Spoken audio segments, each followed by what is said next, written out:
Sindh high court में असामियों का ऐलान हुआ है और ये ऑफिसर लेवल की असामियाँ हैं बीपीएस 18 और बीपीएस 17 की। और मैं आपको बताती जाऊँ कि ये जो नौकरियां हैं ये तकरीबन 50 के लगभग हैं। इनकी जो सैलरी है वो बहुत अच्छी होती है। जितने भी डिपार्टमेंट्स हैं, हाई कोर्ट या सुप्रीम कोर्ट के डिपार्टमेंट्स होते हैं या प्राइम मिनिस्टर ऑफिस होता है, इनकी तनख्वाहें बहुत अच्छी होती हैं। नॉर्मल डिपार्टमेंट्स की निस्बत इनकी तनख्वाहें बहुत बेहतर होती हैं, मतलब डबल के करीब होती हैं। फिर इनके अलाउंसेस, इनके ऑनरेरियम्स बहुत अच्छे होते हैं।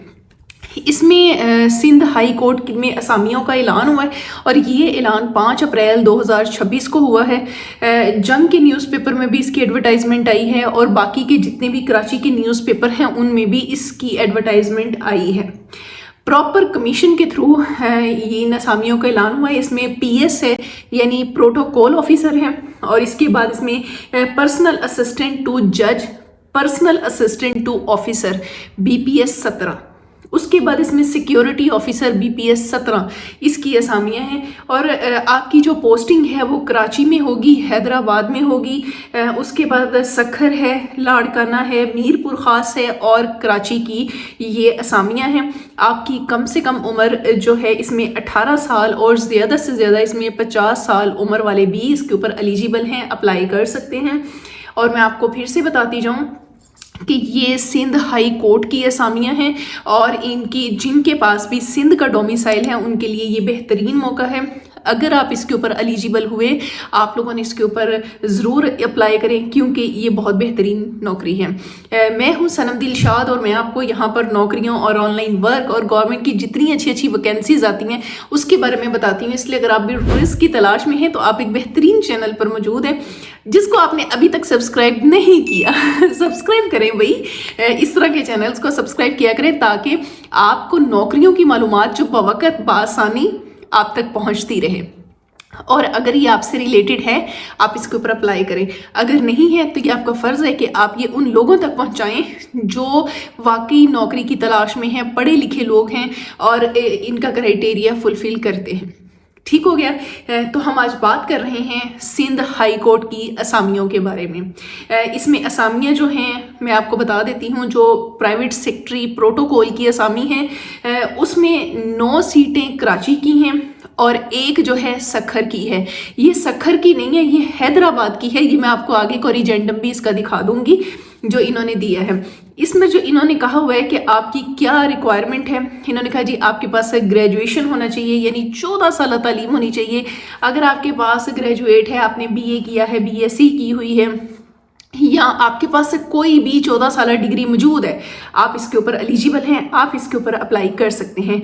अगर आपने किसी भी ऑर्गेनाइजेशन में एज अ प्रोटोकॉल ऑफिसर आपने काम किया हुआ है, चाहे वो कोई भी सेमी गवर्नमेंट थी या एक अच्छी प्राइवेट ऑर्गेनाइजेशन थी लेकिन अच्छी रिप्यूटेड वाली थी, आपको इसमें प्रेफरेंस दी जाएगी, आपके एक्सपीरियंस को प्रेफरेंस दी जाएगी।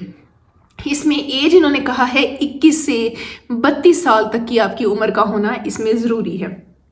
उसके बाद इन्होंने कहा है कि जनाब जिनके पास आगे बस जो आप क्या उसे कहते हैं रिलैक्सेशन ऑफ एज दी जाएगी लेकिन डिजर्विंग केस में, ये इन्होंने इसके अंदर लिखा हुआ है। अच्छा, उसके बाद है पर्सनल असिस्टेंट टू जज और दूसरा है पर्सनल असिस्टेंट टू ऑफिसर। 2 सीटें हैं।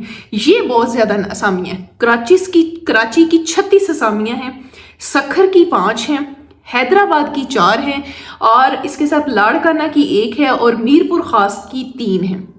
अच्छा, जब मैं कहती हूँ ना कराची की 36 हैं, इसमें अब कौन लोग अप्लाई कर सकते हैं? जिनके पास कराची का, यानी मैं कराची से हूँ ना तो मेरे पास कराची की 36 सीटें हैं, मैं इस पर अप्लाई करूँगी। अगर मेरा ताल्लुक सखर से है मैं सखर पे करूँगी।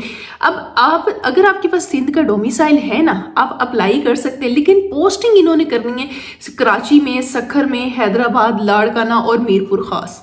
बात समझ आ रही है? फॉर एग्जाम्पल अगर मैं सखर से हूँ ना तो मोस्ट प्रोबेबली मेरी पोस्टिंग सखर में ही हो जाएगी। ओके, बात समझ आ गई? इसमें भी इन्होंने कहा हुआ है कि आपके पास ग्रेजुएट का होना ज़रूरी है यानी 14 साल आपके पास तालीम होना ज़रूरी है।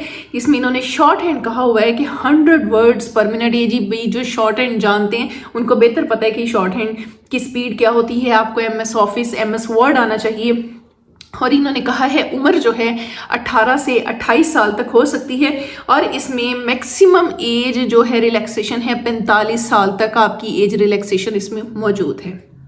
आगे सिक्योरिटी ऑफिसर है, ये कराची की एक ही सीट है। इस पर भी इन्होंने कहा है कि आपका ग्रेजुएट होना चाहिए, उसके बाद आपका रेलेवेंट तजर्बा होना चाहिए और अगर आपकी कम से कम उम्र 21 साल और ज़्यादा से ज़्यादा 50 साल तक हो सकती है।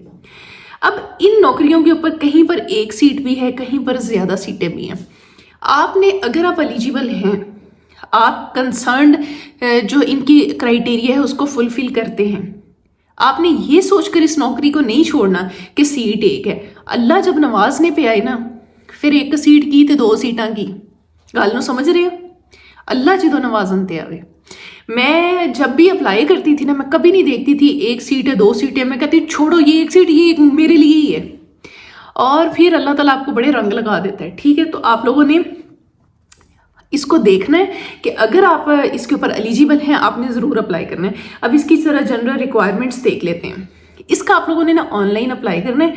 इनकी जो ऑफिशियल वेबसाइट है उसके थ्रू आप लोग अप्लाई करेंगे, वो मैं आप लोगों को ऑनलाइन अप्लाई करने का तरीका दिखा देती हूँ।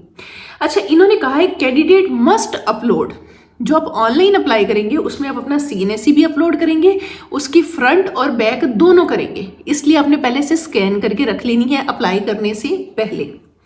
आपने अपना डोमिसाइल, उसके बाद अपनी फोटोग्राफ और तमाम एजुकेशनल डॉक्यूमेंट्स, उसके बाद उसमें जो आपके एजुकेशनल डॉक्यूमेंट्स हो ना, उसमें आपकी परसेंटेज, आपकी डिग्रीज, मार्क्स ज़रूर लिखे होने चाहिए। उसके बाद अगर आपका कोई भी एक्सपीरियंस है, चाहे वो प्राइवेट का है चाहे वो गवर्नमेंट का है, आप वो इसके अंदर ऐड करेंगे। उसके बाद अगर आप गवर्नमेंट के एम्प्लॉय हैं पहले से और आप इसमें अप्लाई करना चाहते हैं, तो आपने अपने डिपार्टमेंट का NOC ज़रूर लेना है। ये जो लोग सरकारी मुलाजम है ना, इनको बहुत अच्छे से पता है NOC क्या होता है। नो ऑब्जेक्शन सर्टिफिकेट, ये कंपल्सरी है। उसके बाद इन्होंने कहा है कि आपने अपने ये नहीं, अच्छा, उसके बाद इन्होंने कहा तमाम डॉक्यूमेंट्स आपने स्कैन कर लेने हैं अप्लाई करने से पहले। इनकी कुछ फीस भी है जो इन्होंने इसके ऊपर लिखी हुई है, वो आप इनके एडवर्टाइजमेंट पे देख लीजिएगा, वो आपने जमा करवानी है। ये इनकी अपनी गवर्नमेंट की फीस है। किसी भी जॉब पर अप्लाई करने के लिए गवर्नमेंट की अपनी होती है। ठीक है, आपने इसका ऑनलाइन अप्लाई करना है। अप्लाई करने का मैं आपको पूरा तरीका दिखा देती हूँ, अप्लाई करके भी दिखा देती हूँ। आ जाए जी, वीडियो लाइक करते जाएं। बिस्मिल्लाहिर्रहमानिर्रहीम। अच्छा देखें जी, इनकी एडवर्टाइजमेंट के ऊपर ना इन्होंने STS वेबसाइट के बारे में लिखा हुआ है। ये सिंध टेस्टिंग सर्विस और इनकी जो ऑफिशियल गवर्नमेंट की वेबसाइट है उसके ऊपर ये नौकरियां आई हैं। आप देख सकते हैं ऊपर मैंने जो ऑफिशियल सिंध टेस्टिंग सर्विस है उसकी वेबसाइट को ओपन किया हुआ है और जैसे ही मैंने ओपन किया तो इसके ऊपर ये एक कोरिजेंडम आ गया है। इस पर ये लिखा है, ये हम पढ़ लेते हैं। कह रहे हैं reference is invited to the job advertisement published in the daily newspaper Dawn, daily Jang and Kawish dated 5 April 2026 regarding recruitment for various post in the high court of Sindh. It is hereby notified that information of all aspiring applicants date under serial number 1 PS and the placement of posting mentioned at Sakhar was inadvertently printed due to typographical error. The correct place of posting is Hyderabad instead of Sakhar. All other terms and conditions of the advertisement shall remain unchanged. Registrar high court of Sindh Karachi. अच्छा, अब ये corrigendum क्या होता है? अगर किसी भी advertisement में अगर थोड़ी सी मिस्टेक हो जाए ना, तो फिर एक कोरिजेंडम इशू होता है जिसके ऊपर वो बताते हैं कि जी हमसे ये वाली छोटी सी मिस्टेक हो गई थी तो उसको हम करेक्ट कर लेते हैं। अब इसमें इन्होंने जो करेक्शन की है ना, वो जो PS की नौकरी है, प्रोटोकॉल 18वां स्केल, जो उसमें एडवर्टाइजमेंट में आप देखेंगे ना उस पर लिखा हुआ है सखर। वो कहते हैं वो सखर की सीट नहीं है, वो हैदराबाद की है। हमसे मिस्टेकनली सखर लिखा गया है। सखर की वो एक सीट है लेकिन वो सखर की नहीं है, वो आपने हैदराबाद की कंसीडर करनी है। हमने कहा जी ओके। उसके बाद आपने क्या करना है, क्योंकि इसके ऊपर आपको सबसे पहले जो है साइन अप करना पड़ता है। हम ये टॉप पे साइन अप है उस पर क्लिक कर देते हैं। आपने सबसे पहले ये जो सीबा टेस्टिंग सर्विस है सिंध की है, इस पर आपने अपना अकाउंट क्रिएट कर लेना है और उसके बाद नेक्स्ट सारा प्रोसीजर इस पे होता है। आपको अगर लिंक मिल जाए, आपको पता चल जाए वेबसाइट का, तो मेरे ख्याल में अप्लाई करना मुश्किल नहीं है। आप यहाँ पर अपना पूरा नाम लिखेंगे और जो आपका CNAC के ऊपर लिखा है आप वो लिखेंगे। आप अपना CNAC नंबर देंगे, फ़ोन नंबर देंगे, ईमेल एड्रेस, उसके बाद उसका पासवर्ड और उसके बाद यहाँ पर आपको कोड भी आएगा। जैसे ही आप पासवर्ड देंगे सेंड OTP करेंगे, आपके नंबर के ऊपर या आपके ईमेल के ऊपर एक कोड आ जाएगा जिससे आपका अकाउंट क्रिएट हो जाएगा। That's it. यहाँ से फिर आगे जाके आपने अपनी इन्फॉर्मेशन, अपनी तमाम मालूमात आपने ख़ुद से देनी है। फ़र्ज़ करें आपको OTP नहीं आता, कोई मसला आता है, तो इन्होंने अपना नंबर भी नीचे दिया हुआ है, Monday to Saturday 9 AM to 5 PM। आप इस नंबर पर रब्ता करके उनको अपना मसला बता सकते हैं कि जी मुझे OTP नहीं आ रहा या मुझे अप्लाई करने में मसला आ रहा है। तो मेरे ख्याल में आप लोग पढ़े लिखे हैं, अप्लाई करना कोई मुश्किल नहीं है। अगर आपको लिंक मिल जाए तो लिंक इनका ये वाला है। कोई चीज़ समझ नहीं आती है मुझे कमेंट सेक्शन में पूछ लें। अपना बहुत सारा ख्याल रखें, दुआओं में याद रखें। अल्लाह हाफिज़, अल्लाह निगहबान।